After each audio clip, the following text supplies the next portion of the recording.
How long have you been trying? 2 days. Okay. She's lost her mind. I don't know how to say it. We're LDS. She thinks she's a resurrected being and a God. And remember the 144,000. Jesus is coming next year. She took all the money out of her bank account today. So if you could hear that, that was Lori Vallow's now deceased husband saying that his wife has lost her mind. She thinks Jesus is coming next year, and she thinks she's a resurrected being. And she thinks that I'm not the person that she married, that I'm a zombie, and I'm this guy, this new guy, which she gave him a name, and I'm not even going to bother saying the name. But this webcam footage that I'm watching is of Charles Vallow, who's no longer with us. And it wasn't long after this that he apparently got into some argument with Lori Vallow's brother, and he was killed. And Charles Vallow's sister says that she believes that it was a planned hit. And based upon everything I know about this case, and let me tell you, this case is extremely difficult to cover when you have absolutely nothing to go on. I don't know where these kids are. I don't know more than anybody else on this case.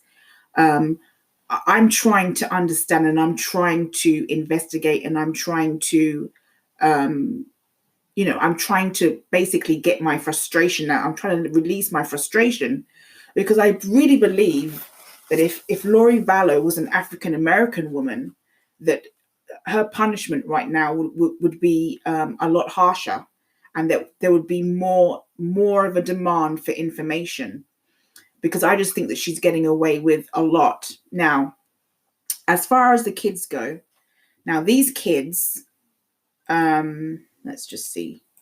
These kids, Tylee Ryan and JJ Vallow. Now, JJ is a grandson of Charles Vallow's sister Kay. And Tylee Ryan, the older girl, is Lori Vallow's biological daughter. Now, the last place that Tylee Ryan was seen was Yellowstone National Park, which is a vast, vast area of land with forest, with all kinds of animals, with acidic water, I've heard, that can dissolve people within seconds. So basically, the last place she was seen was in a wilderness, and where you can hide a dead body. You've got plenty of space and plenty of room and plenty of land to hide a dead body. Now, how this all came about, that there was inquiry to where these children were. Charles Vallow's sister wanted to speak to her grandson, and Lori failed to produce the children. Lori failed to allow the grandmother of JJ to speak to him, to speak to her. So they've been missing. The two children have been missing since the 23rd of September 2019. So we haven't quite hit a year yet. However, the longer the time goes on, the longer that they're missing, the longer that we don't know what happened, the more likely it is that they're not on this planet anymore. Now, if I'm thinking logically, if I speak to my logical self, I would say they're no longer around. However, it doesn't have to be the case. People go missing.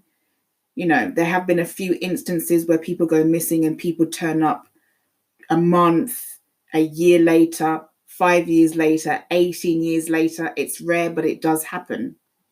Just like with the JC Dugard case, she was abducted and she was found many, many years later. However, based upon all the things I know about this case, and let me just tell you, this case is very difficult to cover. It's very difficult to figure out, because there are so many mysterious deaths. There's so many different names. There's so many different circumstances. And then there's this religious cult belief that the world is going to end in July. And Chad and Lori got married only 2 weeks after Chad Daybell's wife, Tammy Daybell, died suddenly. Now, 2 weeks after your wife dies, you're getting married is a very, very short space of time. Most weddings cannot be planned in 2 weeks. So either he knew his wife was dying, or it was a very, very rushed, speedy wedding. Now, at this wedding in Hawaii on the beach, there's no sign of the children. There's no sign of Lori Vallow's older son, who lives on the mainland. And that's very strange, because if you get married to somebody, if you're a mother and you get married and you love your children, why wouldn't you invite your oldest son to your wedding? That doesn't make any sense. And Tylee and JJ, who have been missing since September the 23rd, 2019, according to what I'm looking at here, they weren't there either. They were nowhere to be seen. And their belongings were found in a storage locker. Now, let me just keep up with me here. Let me just go back, because a lot of people will already know some of these facts, but let me just repeat myself again. So the way everyone found out, how it was known, how it became known that these children were missing, was because of an inquiry by Lori Vallow's husband's sister, Kay.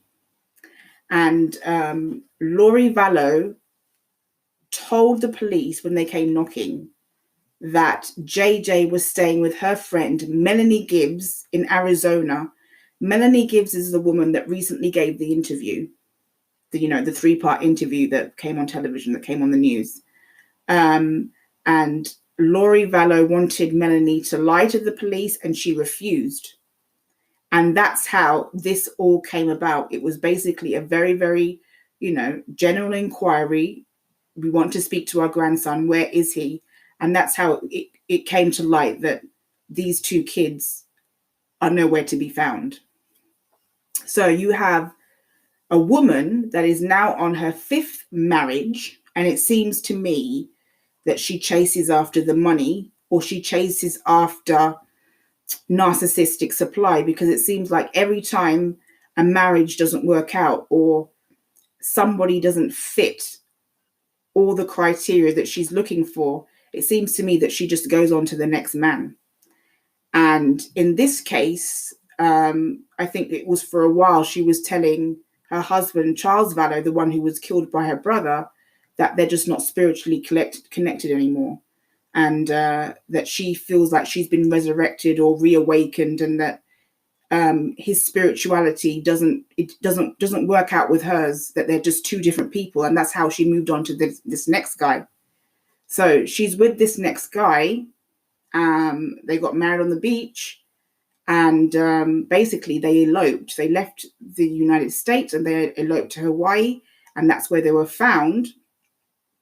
But there's no children. And as a matter of fact, I think when they were looking for a home, one of the things they said is that they have no children or pets. So that's very, very, very suspicious. You have 2 young children, you abandon them, you go to Hawaii, you get married, and you don't invite them to your wedding, and you're in jail because of all of this. You're asked to produce these children, and you fail to do so. So what conclusion can we come up to? What can we deduce from all of this? Well, either they're in danger, or they're not alive. And that's a very, very frightening thing to think about. Like I said, both Lori and Chad believe that the world is coming to an end. And his wife died just 2 weeks before he got married. And now you have these missing children. What's going on? I don't want to accuse anyone of anything, because at the end of the day, we don't know what happened. But this is very suspicious, and it's very frightening. And as far as I'm concerned, just holding her in a jail cell is not good enough. They need to be questioning her every single day, probing her.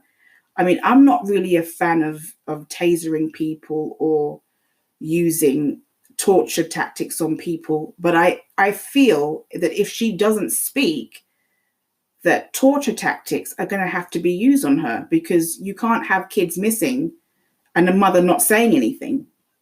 You know, she can't be professing to protect her children if she's not going to tell anybody where her children are. So it's a very, very baffling case. And I also want to say that I think I think Lori and Chad met at some kind of function. This is another thing that confuses me. I think they met at some kind of event and they were introduced, and apparently sparks flew between them, and they were very attracted to each other, but they found this spiritual connection. They both have the same beliefs. They both think that the world is ending in July, and they both decided that they wanted to be together. But it seems like they wanted to be together minus the children. And Chad Daybell is also an author of books that talks about his religious beliefs and his belief that the world is going to end in July. And he also, they both did a podcast together. Apparently there's a few podcasts that they did, and I think those are floating around online. In fact, I've actually heard a few, but it doesn't seem to me that she does much of the talking in these podcasts. It seems to me that he does most of the talking. From what I know of him, he seems to be a very, very manipulative person. And I don't mean to say that he manipulated her to do all these bad things that we think that might have happened. But I mean, I think it's a wicked attraction. These two people met and they just brought the worst out of each other, and they got married on this beautiful beach in a beautiful ceremony without children, and yet she's ended up in prison. So things haven't ended out well for them. They're not together because she's sitting in jail or prison, whatever you want to call it. I use the terms interchangeably, but she's in jail, and she's refusing to speak. So this is a very, very baffling case, a very, very baffling case.